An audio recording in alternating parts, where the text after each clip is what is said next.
So Heather, we have a very special guest today. Heather has been speaking a lot, done a lot of work for the whole Spiritist movement in the United States. Particularly a website, explorespiritism.com. If you've never been on there, do go on. It's a tremendous resource. So, as always, it's a pleasure to have you here back. Thank you. Good morning. Good morning, Heather. Good morning. I sincerely thank you for having me here today with you. So,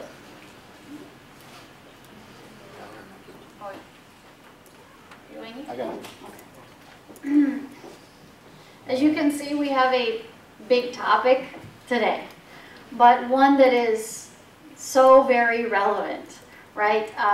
We're living right now in a nation where, politically speaking, at least, and on other levels as well, we're so divided. But not just ideologically, because we are oftentimes even allowing this polarization of our views, let's say the diversity of our beliefs and perspectives, to even impact our social behaviors.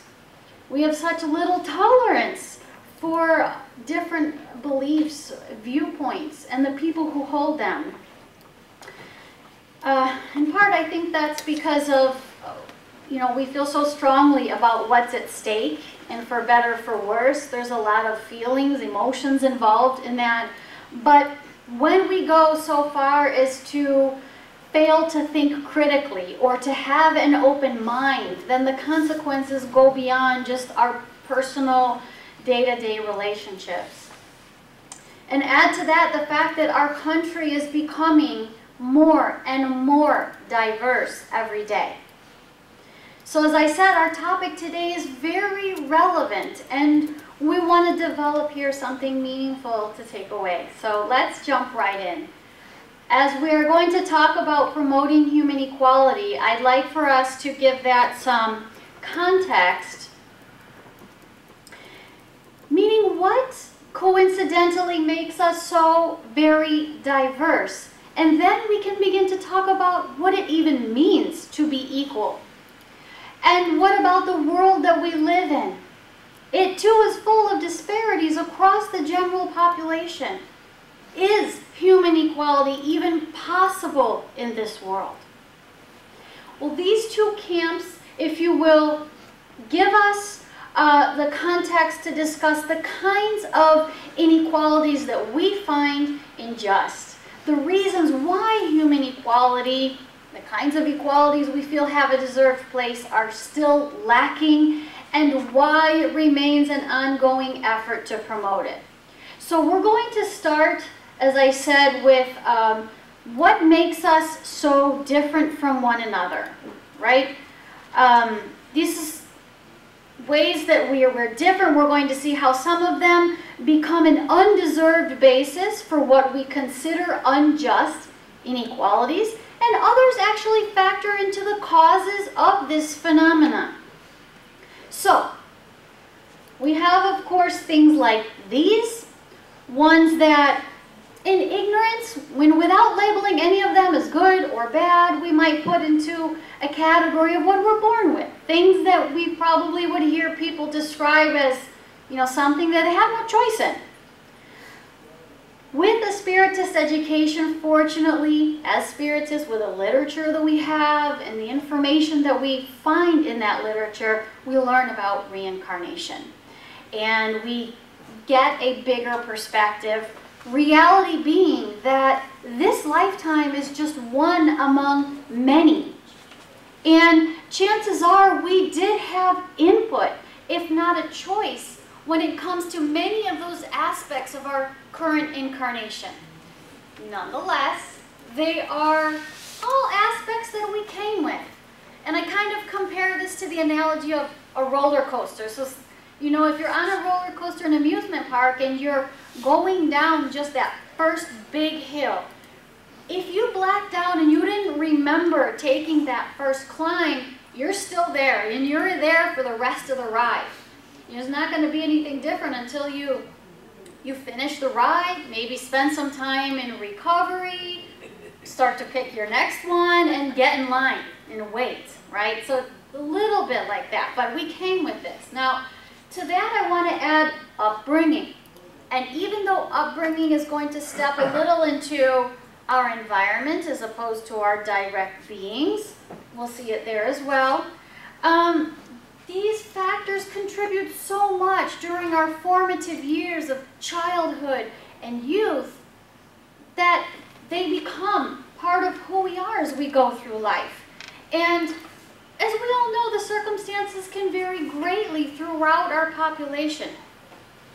To this, I'm adding some points that I call developments, because within the potentials and limitations of what each of us is born with, we take those to all different levels, and they become additional sources of diversity.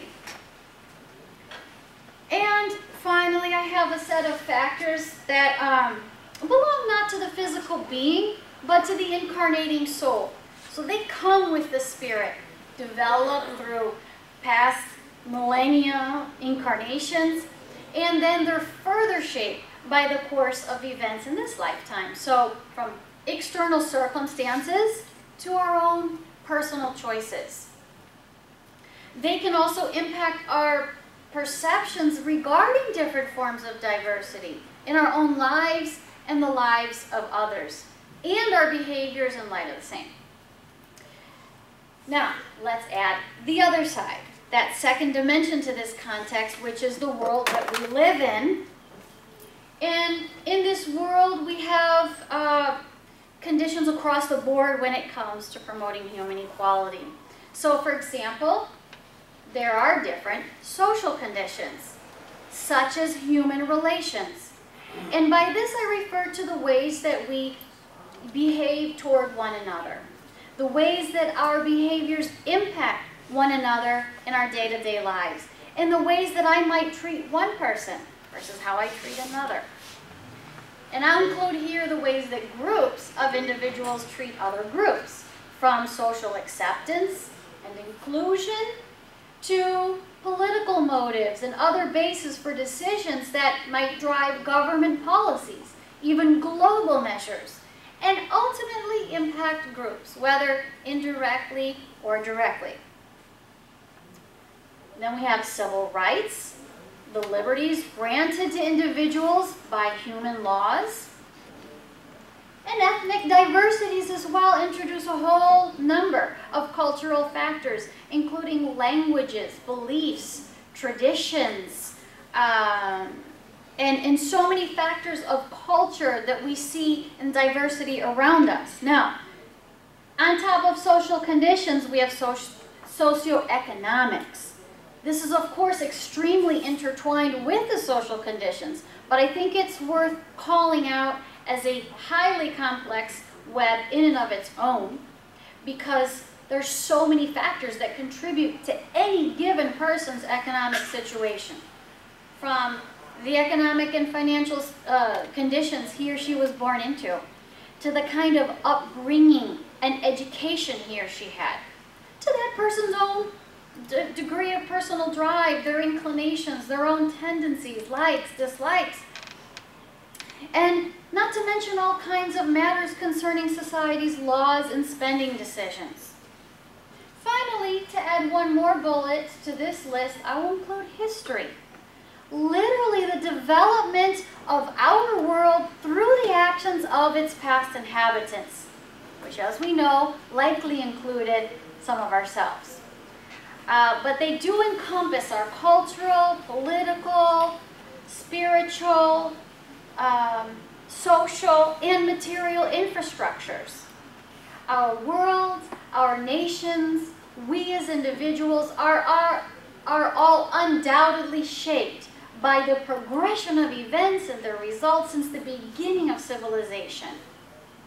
And needless to say, today we add to that for tomorrow's history in the making right now. So when we take a step back, we look at this bigger picture, even though it only scratches the surface, we begin to see that which we really know all too well, which is how complicated things can get when it comes to promoting human equality. Now, we run into problems when differences on this side of the fence are treated as a basis for inequalities on the other side. When forms of diversity, most particularly those of the first two bullets, for example, become sources of privilege. And that happens as a result of our own human ignorance, pride, and selfishness, especially in combination of two or all three of them. So how do we overcome that? The issues are multifaceted. The factors don't operate in isolation. They all work off of one another. And so, as a result, the waters we're in can sometimes feel so muddy that we wonder how we're going to get ourselves out of this mess, and if we ever will. Well, before we despair, let's put now a third layer into this mix, one that's going to bring more complexity, but that will afford some additional or some needed clarity. And if you haven't already guessed, I'm talking about Spiritism. Now, these are going to be concepts that don't belong solely to Spiritism, but that I will present within a Spiritist framework.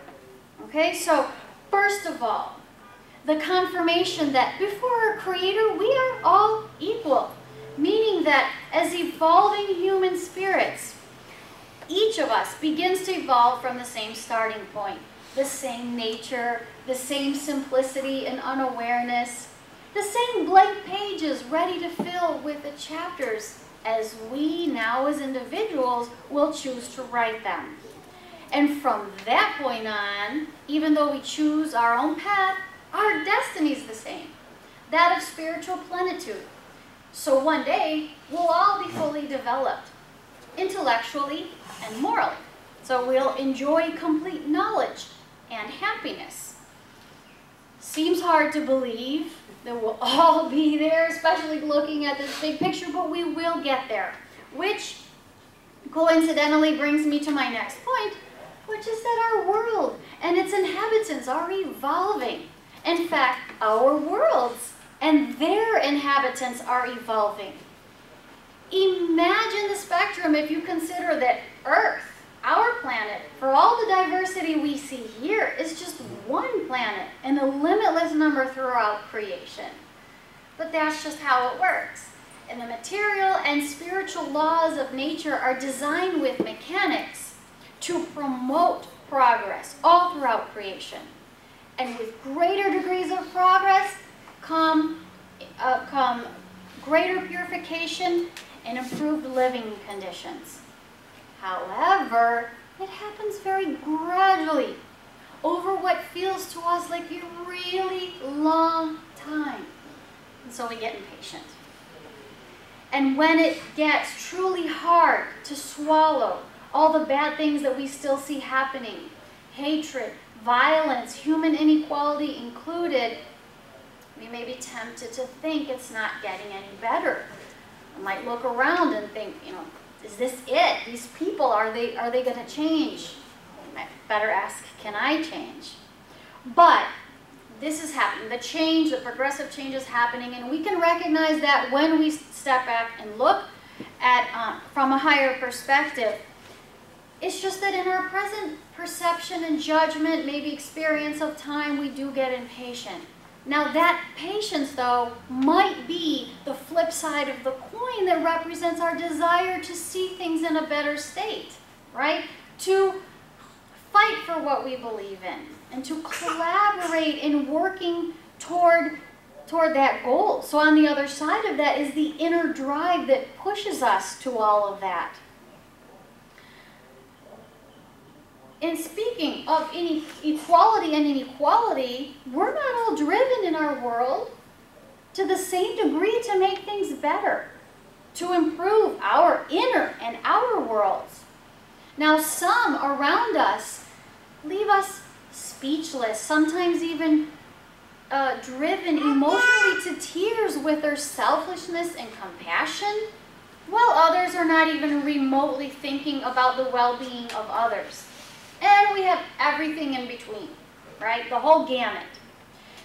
This is an example, a reflection of the fact that as individuals, we're at all different stages of progress. Because yes, we're all evolving, but not uniformly. as we hinted to before, our human spirits came into being at different times.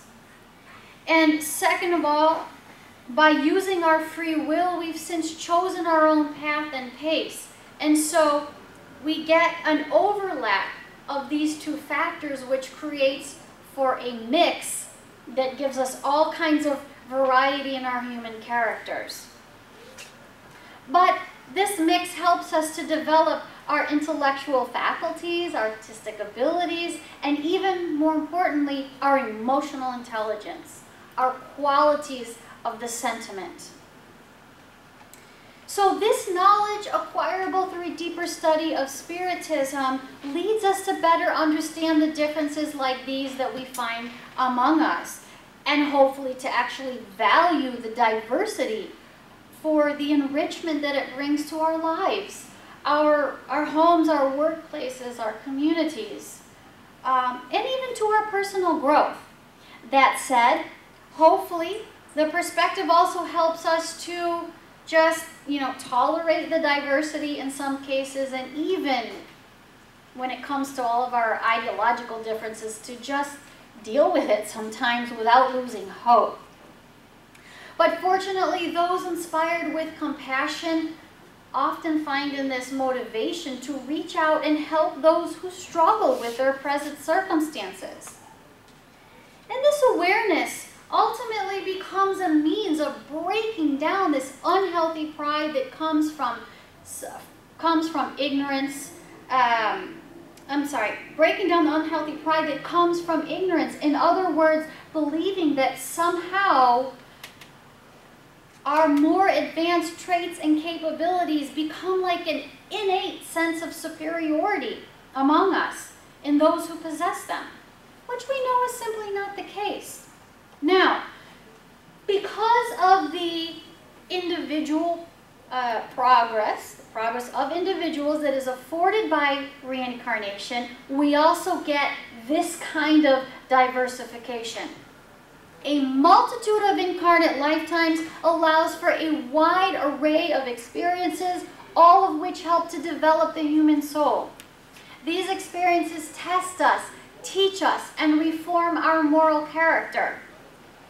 And once we reach a certain stage of spiritual advancement, we then get to start collaborating in the planning for an upcoming incarnation, right? In the selection of experiences that will serve our needs and help us to meet our goals for that lifetime. The opportunities are innumerable, but among them, for example, is illustrated here, all the potential factors we can experience related to the physical body. So from form and appearance to physical capabilities or disabilities, especially those that we're born with. Now, wealth and poverty are also examples of conditions that can diversify human beings even from the moment of birth. But these are just examples, right? The possibilities are limitless. In the understanding and acknowledgement of this dynamic, however, pride, again, takes a blow.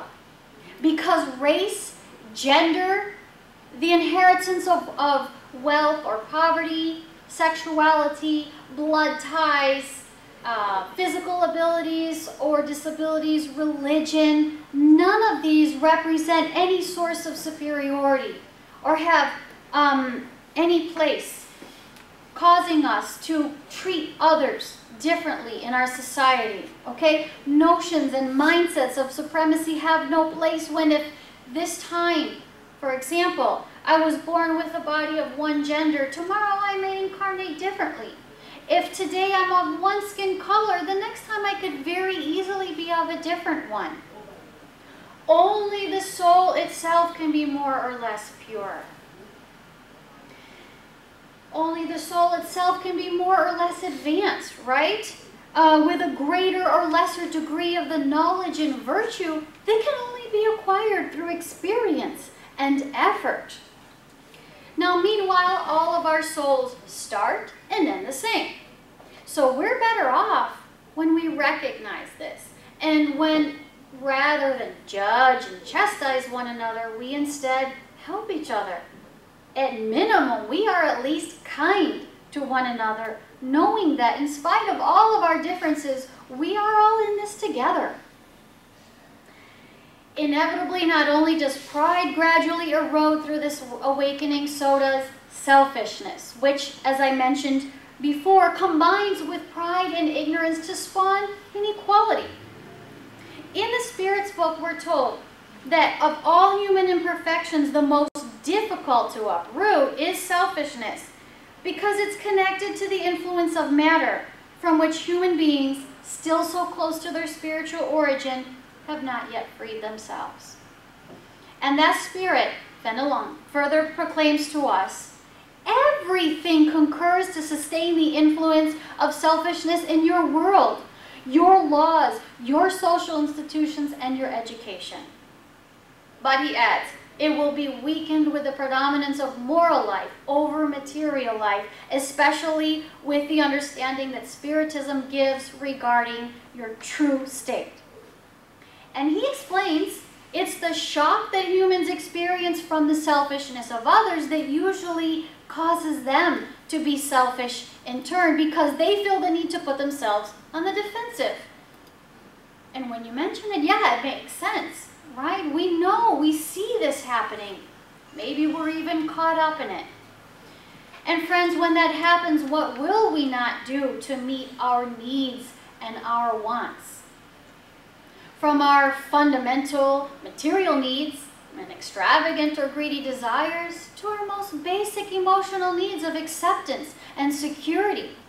Because selfishness is so contagious, this Spirit tells us, let the principles of charity and fraternity be the basis of social institutions and legal relations among nations and individuals, and people will then think less of themselves when they see others doing so. Which is interesting, because then it will not take a uniform acquisition of altruism to overcome this grip of selfishness on our society as a whole. But to follow the spiritual benefactor's advice, we do need empathy and compassion to grow stronger in a greater number of individuals. And we need those people on the moral front line to step up and lead the way. The same goes for the development of humility and the dissolution of pride. And herein we find the keys to promoting human equality. Education to erode the ignorance, not to mention the pride and selfishness, and action. In preparing for this talk, I reviewed material primarily from 3 chapters of the Spirit's book, the Law of Progress, the Law of Equality, and Moral Perfection. And in all 3 of these chapters, there were statements that, 1, were relevant to this discussion, and 2, that emphasize the importance of education, our first key here. And I'll give you some examples. We might ask ourselves, can you legislate morality? What role does legislation, if any, play when it comes to promoting human equality? And we kind of got one insight on that from the Spirit instruction I shared moments ago, illustrating at least the power of example.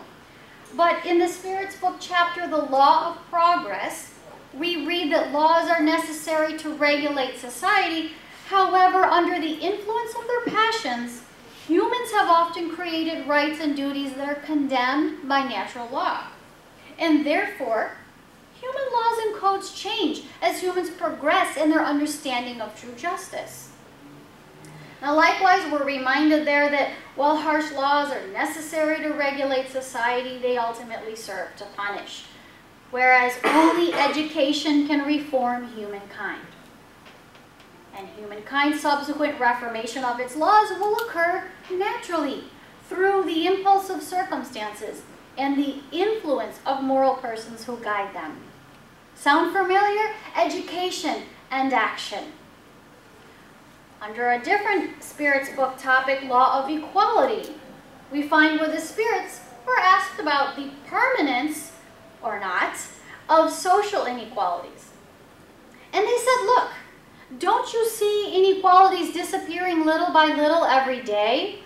They're actually destined to disappear, together with the predominance of pride and selfishness, leaving only different levels of merit. And they confirm that one day we will no longer regard ourselves as having blood with some greater or lesser degree of purity, because only the spirit is more or less pure, and that doesn't depend on social position. Only education, both through study and experience, can take us from our ignorance to this kind of understanding.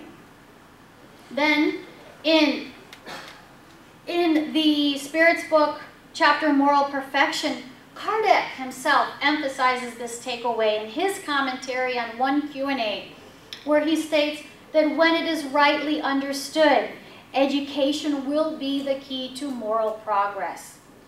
And then soon after, in commenting on what he calls harmful influences that act on children as a result of the weakness, ignorance, and negligence of those who guide them, he adds, let efforts be made toward morality as much as toward intelligence. And then we'll see that if there are obstinate natures, there are also, in greater number than we may think, those who require only good cultivation to yield good fruit. So this is empowerment and motivation. Indeed, we need to plant the seeds of spiritual awareness to cultivate this knowledge and inspire change. So we want to spread this understanding of all these spiritual concepts for us to better understand what makes us diverse. But what about our perceptions of diversity? Are we really in tune with how we feel about the diversity around us? What are we doing to engage ourselves in thinking about it? I want to introduce here a video where the speaker is going to bring some points to help us bring diversity. We see diversity around us, but bring our own perception of diversity to the forefront and engage in how we're thinking about that. Okay? So, let's go ahead. Oh.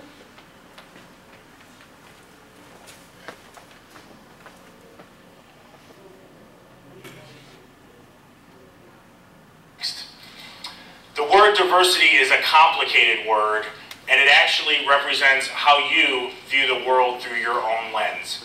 For some people, it means race. For some, it means religion. For some, it means ethnicity, economic status, culture, habits, hobbies. The word diversity is layered and complex. So today, I'm here to help you improve your diversity IQ. I never want you to go out in the world without knowing some of the few fundamentals and basics of diversity as it is today in the world. So, this behind me is a snapshot of my family. When I grew up in Bridgeport, Connecticut, I was mixed race, half black and half white. And people would always ask me, well, which parent is which? And I would tell them, well, I have a funny story. My mom and dad, my 4 grandparents, and my 8 great-grandparents are all mixed race. So I made up a term when I was a kid called African American. I am the most African American person you may ever meet in your life. And I was pushed and driven because I never really felt comforted by the kids I went to high school with or the kids around me. I actually used to have a African Hall of Fame when I found out Mariah Carey and Halle Berry, Lenny Kravitz. I used to hang it in my room, and our African hero, Barack Obama, man, he really is on the Mount Rushmore. So what I learned from the term is that people are comforted by commonality, but people grow and learn and strive by diversity. But people, when given the choice, normally hire people that are just like themselves, not people that are opposite from themselves. But we have to look at the word diversity as a growing term, not a term that helps hold us back and keep us back. Today, I'm a Chief Diversity Officer, and I work on Madison Ave at an advertising agency.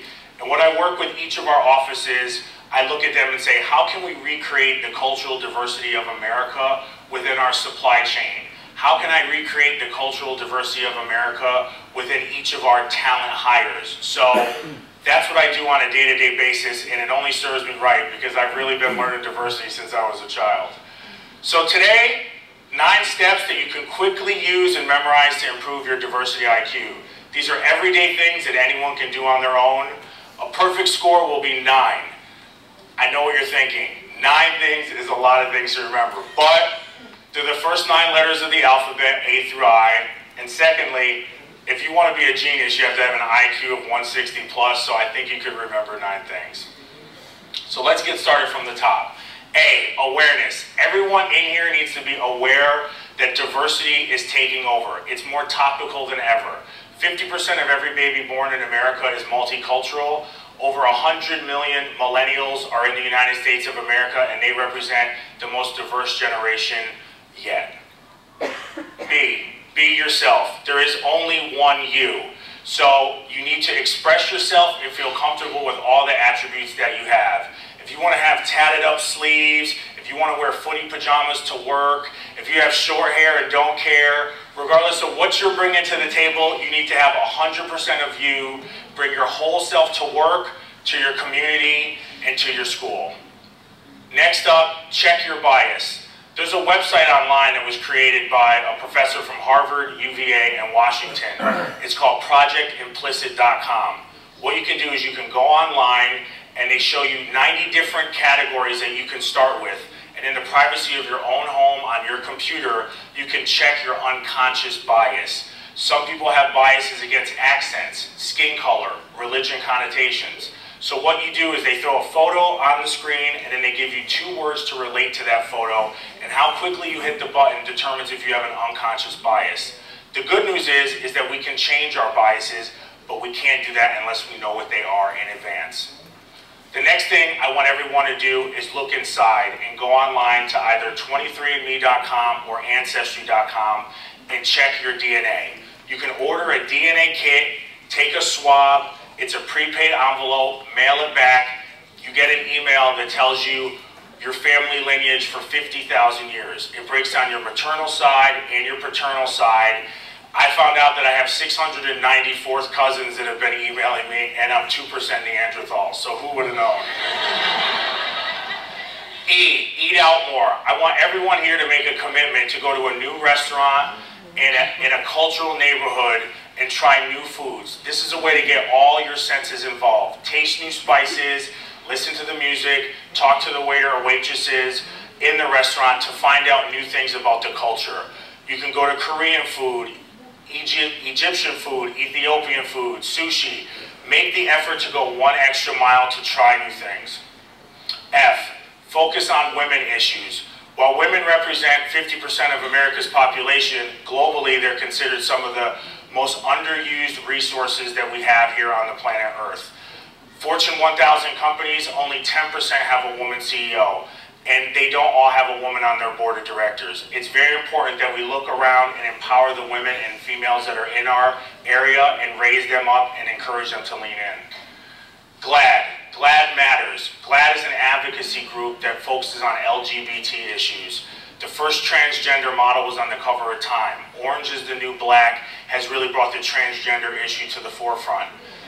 Marriage between gay and lesbian couples is now legal in 31 states, but there's still 19 to go. Gay and lesbian issues are civil rights issues, so you need to be in tune with those. H, hidden handicaps. There's 6 billion people in the world, of which 1.3 billion people have hidden handicaps. It's very important that we realize when we talk to someone at face value, they may be facing internal struggles and battles that you cannot see. So be respectful of those around you. That's 1/5 of the population of the world. And lastly, insights and inspiration. That first example I gave when I started was created by a company called Insights. And what they do is they go into your organization, go into your school or community group, and they break down the different personality traits so you can communicate better with the different individuals at work or that are around you most often. Also take the time to inspire people to think outside the box. One of the things that we created at our company was called DiversiFacts, where we measured how people consume music, what their favorite cardio was, on and on. But what it did was it opened up people's minds to diversity, not necessarily meaning race, but meaning a much wider and broader definition. Your diversity is your personal currency, and it is your responsibility to spend that in a positive way to help grow America and the resources that we have globally. You can evolve how we look at diversity, but it does start with you, so spend your personal currency wisely. Thank you.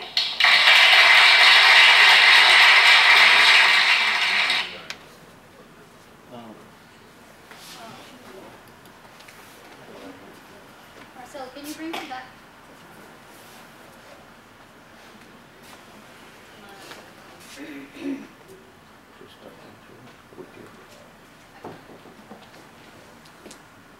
Okay, so I like this video because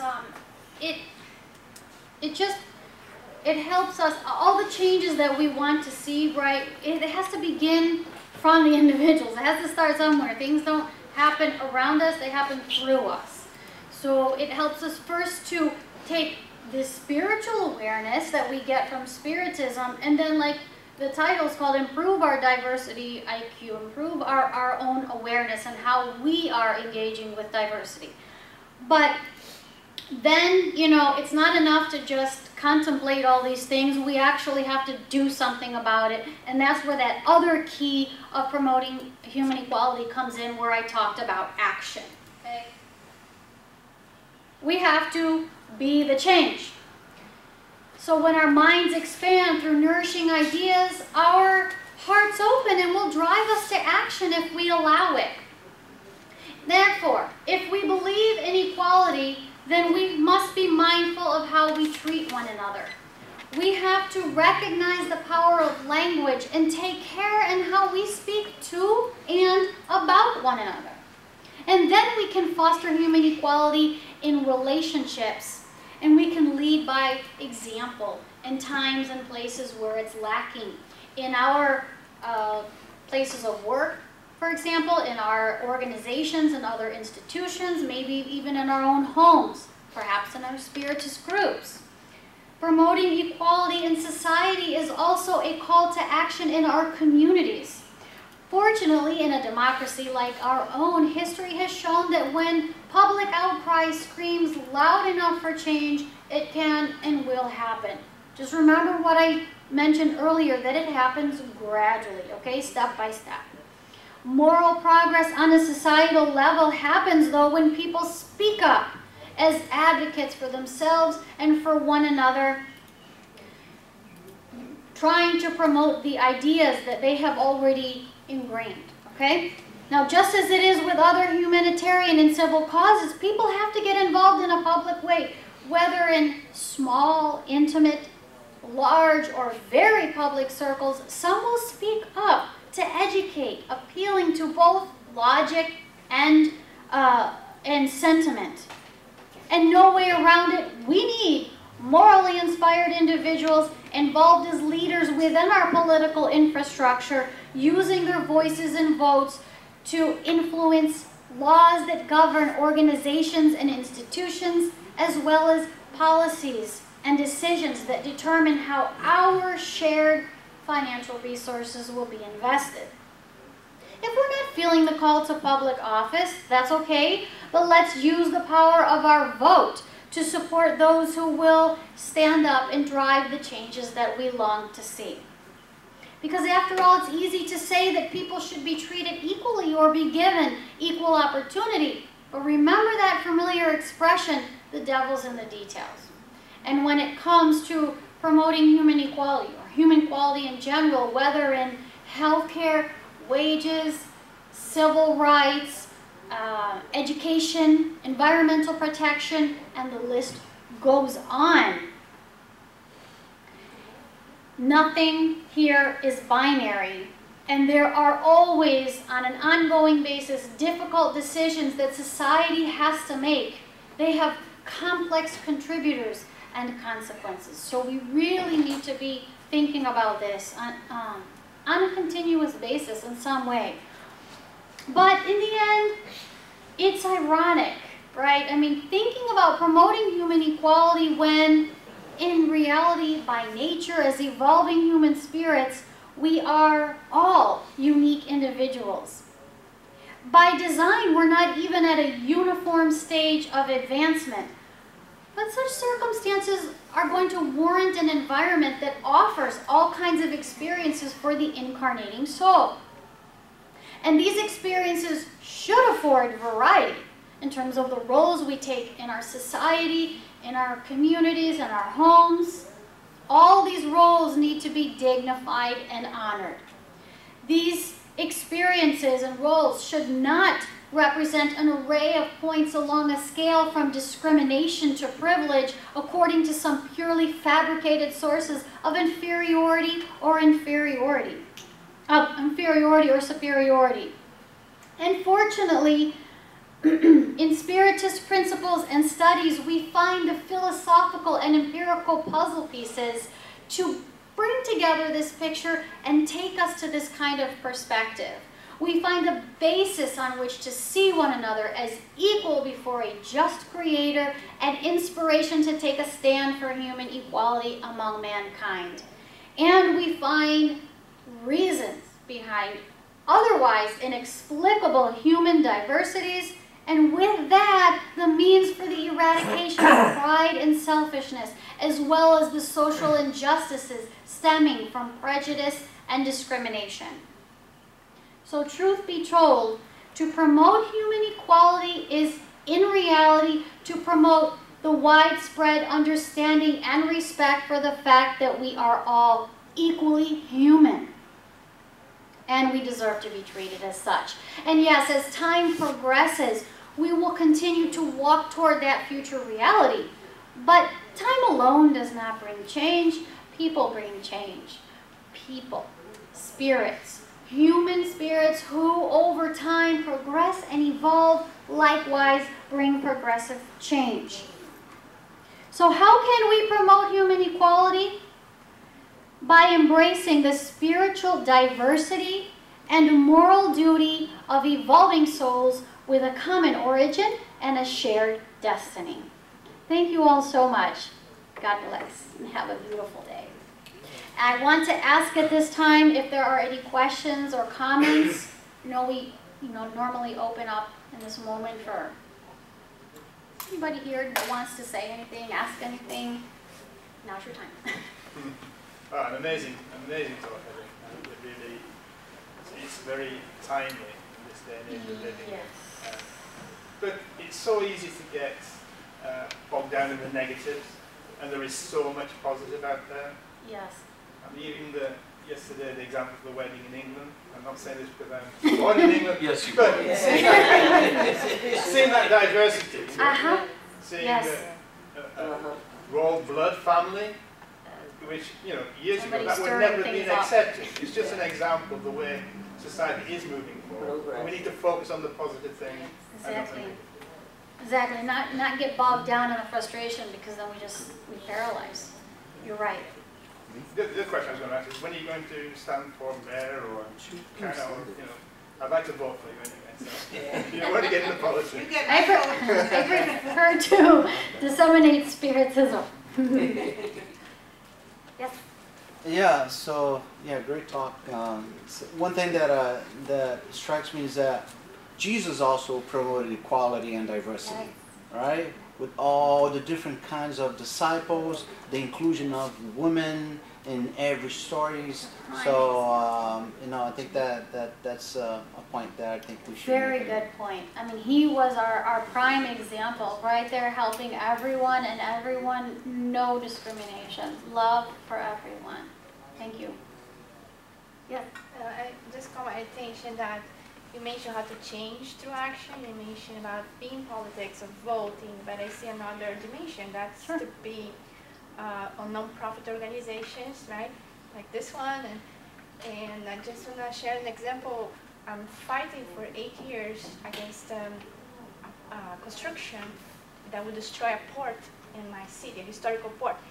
So when you say step by step, it took 8 years. Yeah. When we already saw the problem coming, and we're changing laws, and the numbers are growing, and right now we're succeeding, illuminating people that they need to preserve the city, and keep the And that environment. wouldn't happen if there weren't people that were willing to say, I'm gonna stay in here and do this, even if it takes a long time. If people could have given up years ago, right? But they didn't, and that's exactly the point. We have to be part of it. Thank you. Yeah, I think that one point that was really, it touched me was when we think that we are not progressing or like evolution is not moving. For instance, that shooting that happened 2 days ago. And the other one that, so I just say to my husband, is this a fashion here? Like it's gonna happen every week? Like this is going, so you feel like, you know, you're not progressing, you're not evolving.